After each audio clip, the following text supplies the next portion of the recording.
اصحاب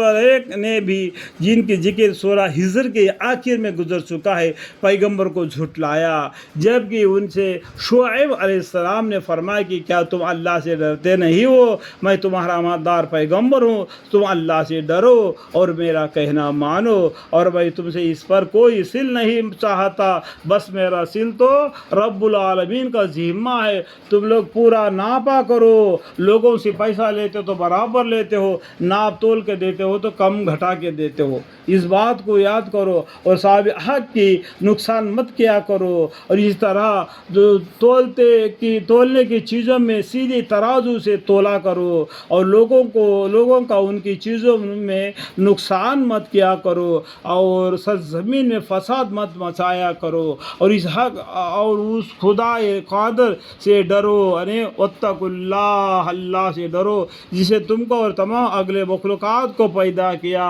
اور لوگ کہنے لگے کہ بس تم پر تو کسی نے بڑا بھاری جادو کر دیا ہے۔ اس طریقے سے ان کو یہ لوگ نے جھٹلا دیا، کس کو؟ شعیب علیہ السلام کو، اور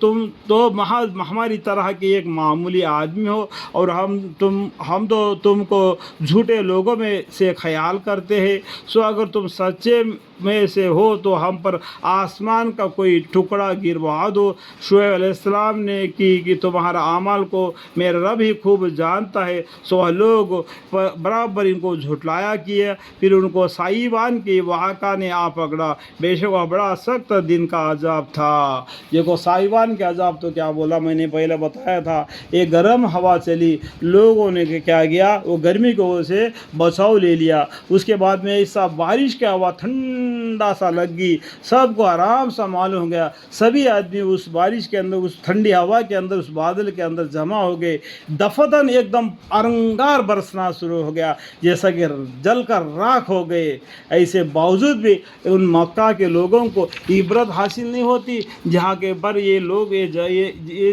جگہ میں رہتے ہیں، ان لوگوں کو اس سے عبرت حاصل کرنا چاہیے تھا، پھر بھی یہ لوگ اپنے حق میں پھر بھی اکڑے رہ گئے، اور اس واقعہ میں بھی بڑی عبرت ہے، اور باوجود اس کے ان کفار مکہ میں اکثر لوگ ایمان نہیں لاتے، اور بے شک آپ کا رب بڑی قوت والا اور بڑی رحمت والا ہے، اور یہ قرآن رب العالمین کا بھیجا ہوا ہے، وَإِنَّهُ لَتَنزِيلُ رَبِّ الْعَالَمِينَ، یہ قرآن اللہ کے طرف سے بھیجا گیا ہے۔ پیغمبر صلی اللہ علیہ وسلم کو کوئی علم نہیں ہے، جبریل علیہ السلام آ کے بولتے، پیغمبر علیہ السلام نے اس بات کو دل میں یاد رکھ لیتے اور صحابوں سے اس کو لکھوا لیتے تھے۔ اس طریقے سے یہ قرآن اللہ کے طرف سے بھیجا گیا ہے، اس کو امانت دار فرشتہ لے کر آیا ہے کہ نہیں، جبریل علیہ السلام نے لے کر آیا ہے آپ کے قلوب پر صاف عربی زبان میں، تاکہ آپ بھی منجمل ڈرانے والوں کے ہو، آپ دنیا و جہان والوں کے لیے ڈرانے والے بنا کر بھیج دیا۔ اور اس قرآن کا ذکر پہلے امتوں کے آسمانی کتابوں پہ بھی ہے، اس سے پہلے جتنے بھی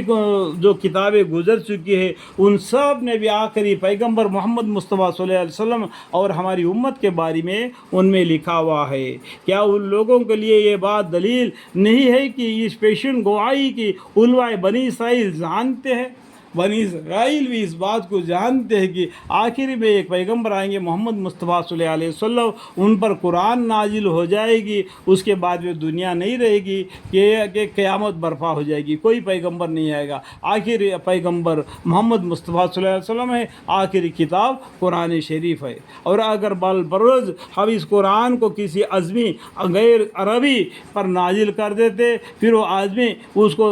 ان کے سامنے اس کو پڑھ بھی دیتا، یہ لوگ بہت غائب اناد کے تب بھی اس کو نہ مانتے۔ ہم نے اسی طرح شدت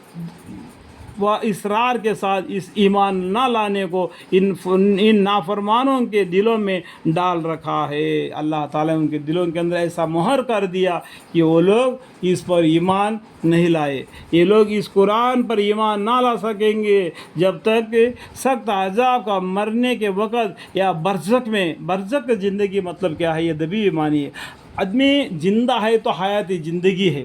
مرنے کے بعد جب قبر میں ڈال دیا جاتا ہے قیامت تک وہ قبر میں رہتا ہے، اس کو کیا بولتے ہیں؟ برزخ کی زندگی۔ سمجھ میں آ گیا؟ برزخ کی مطلب کیا ہے؟ حیات زندگی، برزخ کی زندگی، قیامت کی زندگی، دوزخ کیا؟ جہنم یا برزخ میں بآخرت میں نہ دیکھ لے یا آخرت میں نہ دیکھ لے، جو اچانک ان کے سامنے آ کھڑا ہوگا اور ان کو پہلے سے خبر بھی نہ ہوگی، قیامت ایک دم جھٹپٹ آ جائے گا کہ جیسے کہ آنکھ کا چھپکنا، اس سے پہلے ہی قیامت آ جائے گی، کس کو معلوم نہیں پڑے گا، ایک دم حیران پریشان رہ جائیں گے۔